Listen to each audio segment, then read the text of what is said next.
Welcome to PM7 వార్తలు. ఒక్క రాత్రి ఎన్ని కేసులు? కొత్త ఏడాది ఆరంభమైంది. 2025లోకి అడుగు పెట్టాం.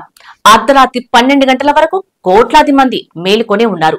కొత్త సంవత్సరం వేడుకల్లో పాల్గొన్నారు. అర్ధరాత్రి 12 గంటలు కాగానే దేశవ్యాప్తంగా కొత్త ఏడాది ఉత్సవాలు మిన్నంటాయి. బాణసంచా కాల్చుతూ సందడి చేశారు జనం. హైదరాబాద్, ముంబై, బెంగళూరు, చెన్నై, ఢిల్లీ వంటి నగరాల్లో పండగ వాతావరణం నెలకొంది.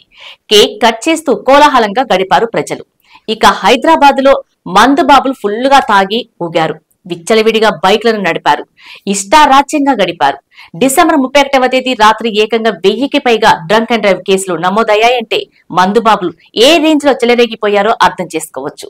ఒక్క హైదరాబాద్ లోనే పోలీస్ కమిషనరేట్ పరిధిలో 1184 డ్రంక్ అండ్ డ్రైవ్ కేసులు నమోదయ్యాయి. రాచకొండ పోలీస్ కమిషనరేట్ పరిధిలో రికార్డైన కేసులు దీనికి బోనస్. అక్కడ 619 కేసులు నమోదయ్యాయి. హైదరాబాద్ కమిషనరేట్ లో ఈస్ట్ జోన్ లో అత్యధికంగా 270 కేసులు నమోదయ్యాయి.